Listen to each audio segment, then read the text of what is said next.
The gavel falls, a clean, sharp sound cutting through the suffocating silence.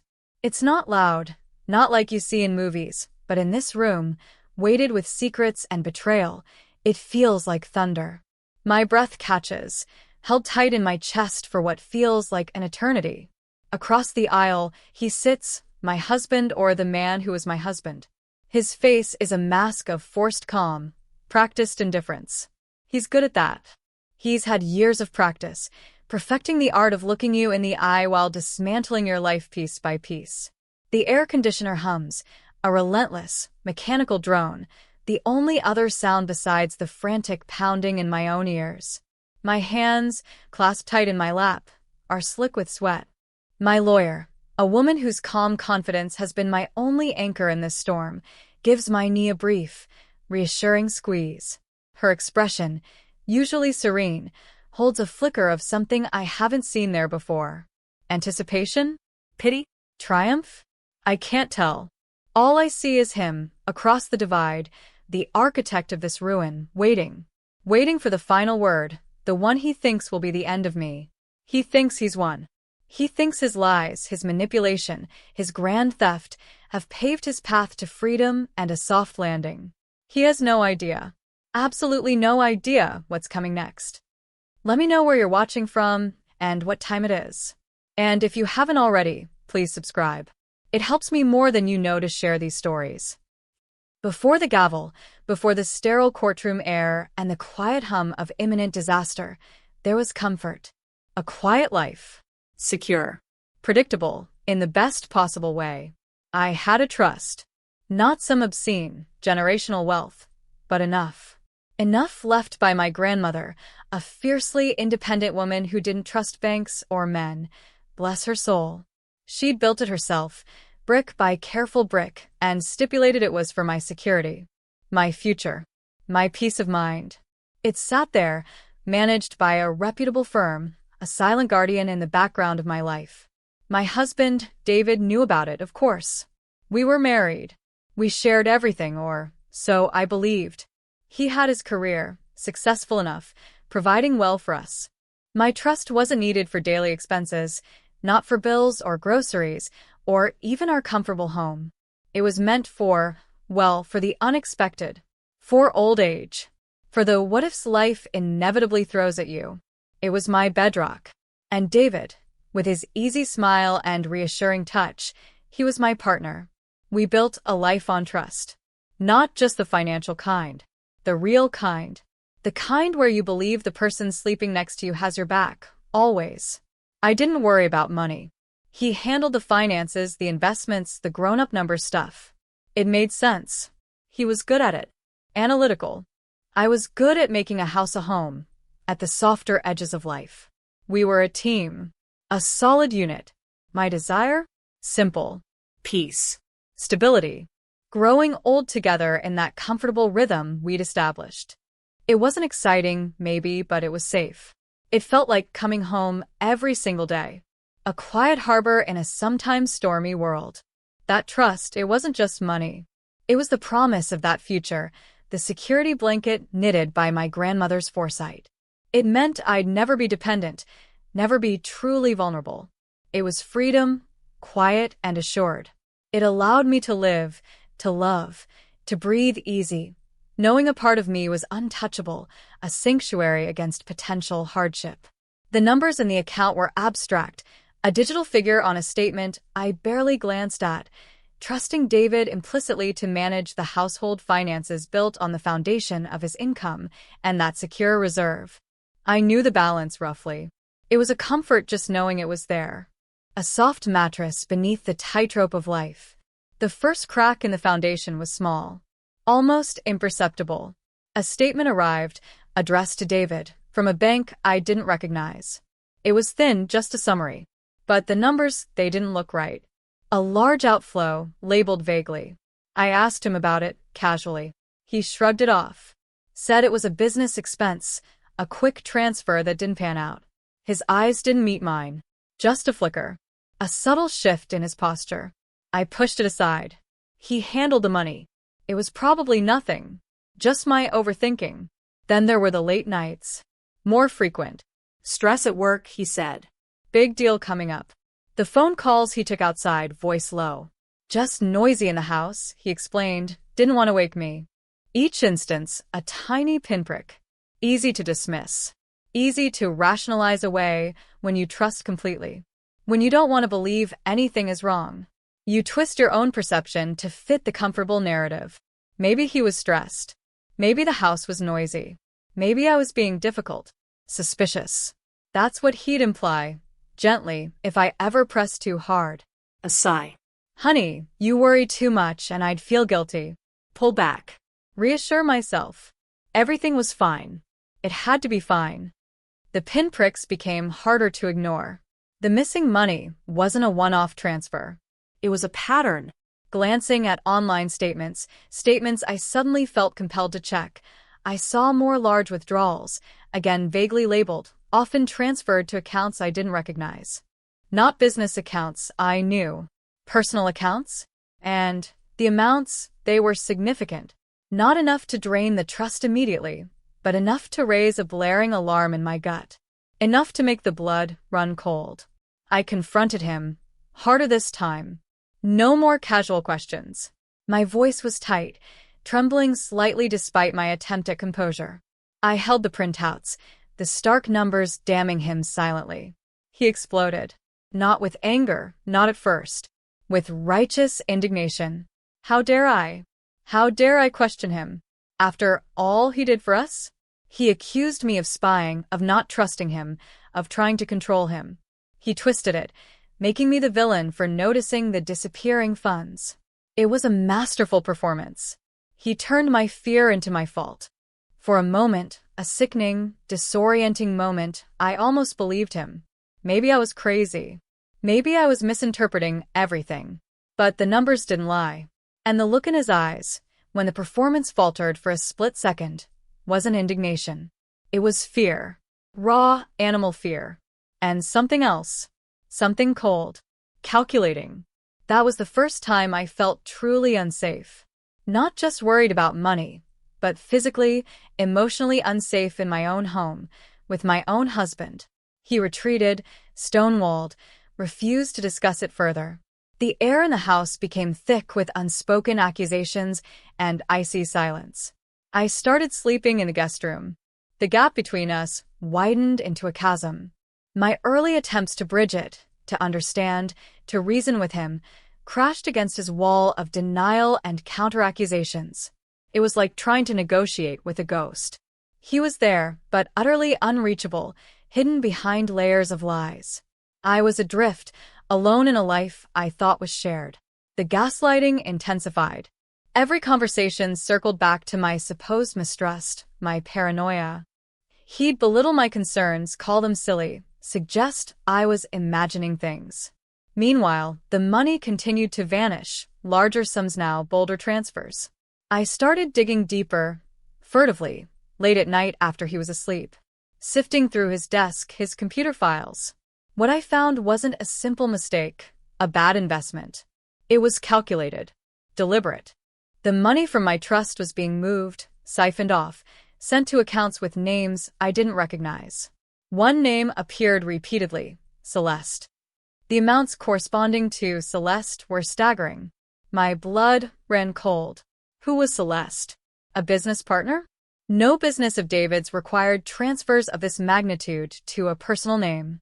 The knot in my stomach tightened, twisting into a hard, painful ball. A brief, frantic search online. Social media. That's where I found her. Celeste. Photos of her, young, flashy, draped in clothes and jewelry I'd never seen before. And then a photo of her with David. Casual. Arm in arm. Laughing. Not a business relationship. Not stress at work. Not a one-off transfer. This was a life he was building outside of ours, funded by my security. Funded by my grandmother's legacy. The realization hit me with the force of a physical blow, knocking the air from my lungs. It wasn't just infidelity. It was theft. Theft of my future, of my peace, of everything that trust represented. The midpoint shifted violently. The goal was no longer saving my marriage. There was no marriage to save. The goal was survival, protection, retribution. The cold dread was replaced by a burning, icy rage. My confusion evaporated, leaving behind a sharp, terrifying clarity. This wasn't a misunderstanding. This was war. With the clarity came a new kind of fear. What else was he doing? How deep did this go? I felt like I was standing on the edge of an abyss, peering into a darkness I couldn't comprehend. Every document I unearthed, every transaction I traced, painted a picture of calculated deceit. The money wasn't just going to Celeste. There were other transfers, payments to various entities. Gambling sites? Loan sharks? The vague labels suddenly seemed sinister, deliberate obfuscation. He was using my trust as his personal piggy bank, funding a secret life, perhaps clearing debts I couldn't even fathom. The rising challenges weren't just about finding the money. They were about navigating a labyrinth of lies David had constructed, a financial house of cards built on my inheritance. He became more erratic, sensing my shift, sensing I was no longer the easily placated wife. He'd swing between icy silence and explosive anger, sometimes even feigning regret, weaving more intricate lies about financial troubles at his company, trying to bait me back into the narrative of his victimhood, his struggle. I contacted a lawyer. Sarah. The woman who would eventually sit beside me in court.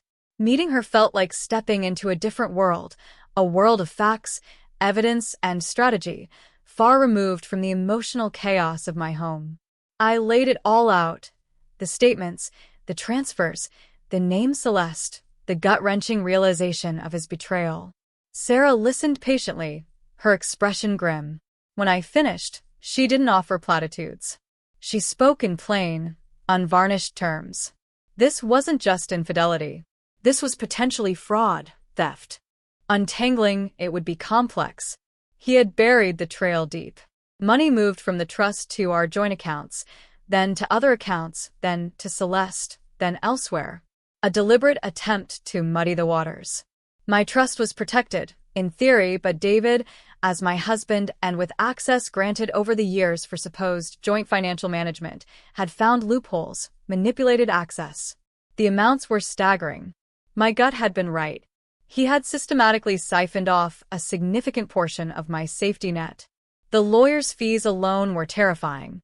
This wasn't a quick divorce with a financial settlement. This was a battle to reclaim what was stolen, to prove malicious intent, to secure my future. The crisis deepened with every legal filing, every discovery document. David, through his own slick, expensive lawyer, denied everything. He claimed the money was used for legitimate joint expenses, investments we'd discussed, lies, or that I'd authorized the transfers, more lies. He painted me as unstable, vengeful, making wild accusations because of a simple marital dispute. He presented a polished, false narrative to the court, twisting every fact, exploiting every ambiguity. The legal process was slow, draining, emotionally brutal. Depositions where I had to recount the betrayal, the lies, the humiliation, while he sat there, smirking, utterly devoid of remorse. Every hearing felt like another blow. The cost mounted. My remaining funds, outside the trust, dwindled, eaten away by legal fees. The trust itself was in limbo, its depleted state a constant, painful reminder of his deceit. There were moments, dark moments, when despair threatened to swallow me whole. I was fighting not just a legal battle, but a psychological war against a man who knew my every vulnerability, who was determined to crush me financially and emotionally to cover his tracks. He seemed to have endless resources, endless lies. It felt like the world was collapsing around me. My home was toxic. My financial security was a phantom. My future was a vast, uncertain emptiness. Sleep offered no escape. My nights were plagued by vivid, horrifying dreams of being penniless, alone, hunted. The weight of it all was crushing. I felt like I was drowning in debt, betrayal, and despair. Sarah remained steadfast, but even her resolve seemed tested by the sheer volume of David's deception and the complexity of tracing the stolen funds through layers of accounts and shell transactions he created. Everything felt lost. Truly, utterly lost. One rain-swept afternoon, huddled in Sarah's sterile office, listening to her explain the latest obstacle David had thrown in our path, a frivolous motion designed solely to delay and increase costs, I hit bottom. My voice cracked. Tears I hadn't allowed myself to shed in months streamed down my face. It was the hopelessness that broke me. The feeling that I was fighting a phantom, a man utterly without conscience, and that he might actually get away with it. I looked out the window at the gray, miserable sky, the city lights blurred by rain. It felt like the world outside was weeping with me. Sarah waited, silent, handing me a box of tissues. When the wave of despair subsided, leaving me raw and aching, something shifted. A tiny ember of something fierce ignited in the ashes of my hope. Hopelessness became defiance. If I lost, if he won, he wouldn't just take my money. He'd take my spirit. My grandmother's spirit. He'd prove that deceit and cruelty triumphed over trust and honesty. And I couldn't let that happen. Not to me. Not to her memory. I wiped my eyes, straightened up in the chair. The air in the room suddenly felt sharper, clearer. What do we do? I asked, my voice steady now, stripped bare but firm. What can we do that he won't expect? What's his weakness? Sarah looked at me, really looked at me, seeing something new in my eyes. She leaned forward. Everyone has a weakness, she said softly. David's is his arrogance. He thinks he's smarter than everyone. He thinks he's always one step ahead. We started talking, brainstorming, late into the evening. We went back over every document, every deposition, every little detail that seemed insignificant before. We talked about David, the man I had known, the man who had betrayed me, his habits, his boasts, his blind spots. And then Sarah said it. His retirement accounts. Are they marital assets? Were they funded during the marriage? Yes, I confirmed. Generously funded. His pride and joy. His own personal safety net. Has he disclosed them fully? All of them? Every single one. That question lingered in the air. David had provided financials, of course. Standard procedure. But had he been entirely truthful? Knowing him now, the man who had stolen from me so ruthlessly, the answer was almost certainly no. He would hide anything he could. Especially something as precious to him as his own retirement nest egg. That was the turning point. The focus shifted. While his legal team was busy defending the visible theft from my trust, creating diversions, claiming legitimacy, we would quietly, methodically, go after his hidden core. We wouldn't just fight to get my money back. We would hit him where it hurt the most, where he felt most secure. We would find his hidden assets, his secret retirement funds, and make them our target. It was a risky strategy. It required resources we barely had, and it would mean digging through years of financial records, hunting for ghosts he'd meticulously hidden. But it felt right. It felt like the only way to fight a man who believed he was invincible. He was so focused on defending the theft from my trust, the theft I could prove, that he'd never anticipate me going after his perceived sanctuary, his personal future. It was a gamble, but after everything he'd done, I was willing to bet everything on exposing his ultimate deception. The quiet determination hardened into a cold resolve. He wanted to play dirty? Fine. I would play dirtier. The next few months were a blur of relentless work. Sarah and her team, guided by my insights into David's habits and his deep-seated need for control and secrecy, dug through mountains of financial records. We subpoenaed banks, brokerage firms, former employers. We looked for inconsistencies, for accounts opened and closed quickly, for transfers to unfamiliar institutions. It was painstaking, tedious work, like sifting sand for grains of gold. David's legal team continued their tactics of delay and obfuscation, confident they could outlast us, bleed me dry financially, and ultimately minimize his liability for the trust theft, perhaps framing it as a simple debt to be repaid over time. They focused their energy on defending the theft from the trust, presenting it as a complex, debatable issue of marital finance, not outright fraud. They never suspected we were building a case on a completely different front. And then we found it.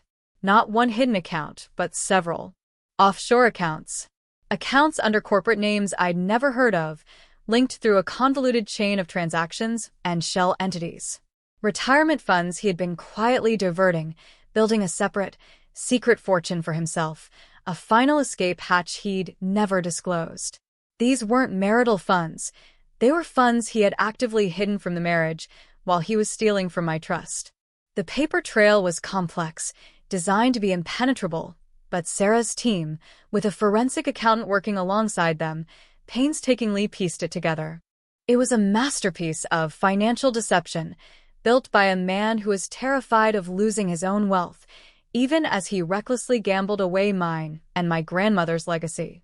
This was his real secret, the one he guarded more fiercely than his affair, more fiercely than the theft from my trust.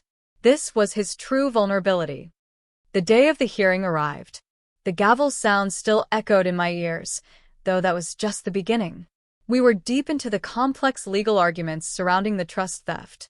David's lawyer was presenting his case, smooth, confident, portraying David as a man unfairly accused, a victim of an emotionally unstable wife. David sat beside him, looking calm, almost bored. He believed he had won the day. The arguments about the trust were technical, complex. He thought he could navigate the legal gray areas, plead ignorance, or frame it as a joint decision gone wrong. He believed he was safe. Then, it was Sarah's turn. She stood, calm and deliberate. She didn't focus on the trust initially. She pivoted. She began presenting the evidence of the hidden accounts, the offshore transfers, the shell corporations, the forensic accounting reports. She laid out the complex web he had woven, detailing how he had systematically diverted vast sums of money from his declared income and other sources, not into legitimate investments, but into these secret, undisclosed retirement funds, designed to be hidden from any potential divorce settlement, from any attempt to recover the funds he'd stolen from me. The air in the courtroom shifted. You could feel it. A collective intake of breath. David's lawyer looked stunned, fumbling with papers. David's face, moments before serene, went ashen. He stared at the documents Sarah was presenting, projected onto a screen. Bank statements from institutions in countries he thought were beyond reach, transaction logs he thought were erased, corporate records he thought were untraceable. His composure shattered. Sarah continued, methodically, laying out the proof of his deliberate, ongoing concealment of these substantial assets during the marriage, while he was draining my trust. This wasn't just about the theft from my trust anymore. This was about massive, premeditated financial deception on a scale far beyond what was initially apparent. This was about a man who had not only stolen from his wife's personal security fund, but had also actively hidden his own wealth, demonstrating a profound and malicious intent to deprive me of any potential future settlement, to leave me with nothing while securing his own lavish future. The judge listened, expression unreadable at first, then slowly, his gaze sharpened, focusing intently on the evidence, then on David. Sarah concluded her presentation, detailing the findings of the forensic accountant, the clear pattern of concealment, the staggering sums involved. Then she made her move. "Your Honor," she said, her voice clear and resonant, "given the irrefutable evidence of Mr. David's deliberate and ongoing concealment of these substantial assets far exceeding the amounts he claims were transferred from the plaintiff's trust for joint purposes, and his clear intent to shield them from the court and from any equitable distribution, we request an immediate, temporary restraining order freezing all of Mr. David's known and newly revealed retirement accounts and associated assets, pending a full accounting and further orders of this court." Silence descended, heavy and absolute. You could hear the ticking of the clock on the wall. David stared at the projection screen, his eyes wide, unseeing. This was the plot twist he hadn't anticipated. He had spent all his energy defending against the accusations regarding my trust, confident he could cloud the issue, negotiate a settlement, perhaps even portray himself as having legitimate claims on those funds.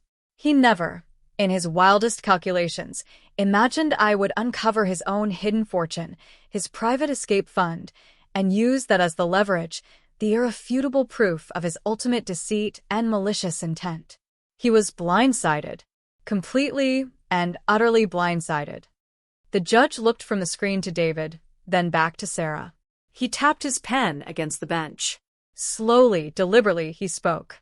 Based on the compelling evidence presented by counsel for the plaintiff, he said, his voice calm but carrying immense weight, particularly the detailed findings regarding the concealment of substantial assets, the court finds there is sufficient basis to believe that the defendant, Mr. David, has engaged in deliberate financial misconduct and has failed to fully and truthfully disclose his assets. The court finds it necessary to preserve these assets pending the resolution of this matter. He paused, looking directly at David. Therefore, the court grants the plaintiff's request. An immediate temporary restraining order is hereby issued, freezing all known and newly revealed retirement accounts and associated assets held by Mr. David, including those detailed in Exhibit C. Exhibit C was the thick binder containing the forensic accountant's report on the hidden accounts. The word freezing hung in the air like a death knell. David made a strange sound, a gasp, cut short, his face, already pale, drained of the last vestige of color. His eyes rolled back. He slumped forward, his head hitting the table with a dull thud. His lawyer yelped, jumping up. People in the courtroom gasped. He didn't move. He had collapsed. The man who had stolen my future, who thought he had secured his own by deception, physically crumbled at the precise moment his own carefully hidden safety net was yanked out from under him. He wasn't collapsing from guilt, or remorse, or shock at what he had done to me. He was collapsing because he had lost his money. His carefully guarded, secretly squirreled away money. That was his ultimate collapse. Losing the one thing he valued most. They called for recess. Paramedics were summoned. David was eventually carried out, conscious but looking utterly broken, a shell of the arrogant man who had walked in that morning. His collapse wasn't about me. It was about him. About his greed, his fear, his ultimate undoing when his most prized possession was threatened. The aftermath wasn't a victory lap. It was a quiet, weary processing. The freezing of his accounts crippled his ability to continue the protracted legal battle with the same ferocity. The evidence of his hidden wealth solidified the court's view of his character and his earlier actions regarding my trust. The legal landscape shifted dramatically in my favor. The settlement negotiations that followed were brief and one-sided. He had lost all leverage.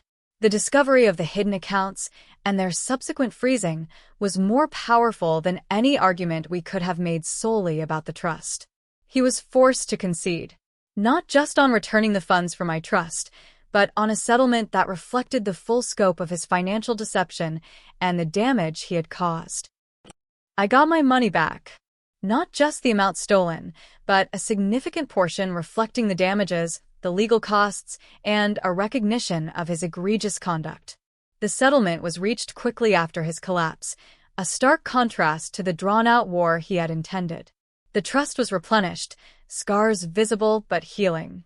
The financial security my grandmother intended was restored, stronger now, safeguarded by layers of legal protection. But the cost was immense. Not just the money spent on lawyers, but the emotional price. The years of my life consumed by fear, anger, and uncertainty. The shattering of my belief in the man I had married. The deep, lingering ache of betrayal. I was financially secure, yes, but I was irrevocably changed. The world no longer felt like a safe harbor. It felt like a place where you had to be constantly vigilant, where even the people closest to you could be hiding dark secrets. Standing here now, the court proceedings a memory, the legal battles won, I look out at the world. The storm has passed, but the landscape is different.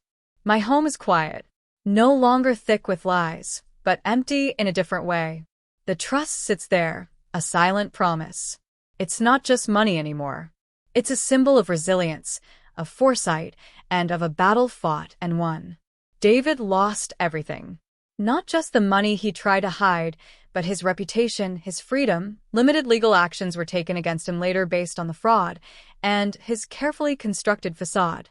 His collapse in court was the physical manifestation of his world ending, built on the quicksand of his own lies.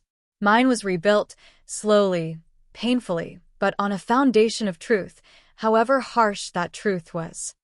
There's no triumphant feeling, only a quiet, cold satisfaction, tinged with the indelible sadness of what was lost.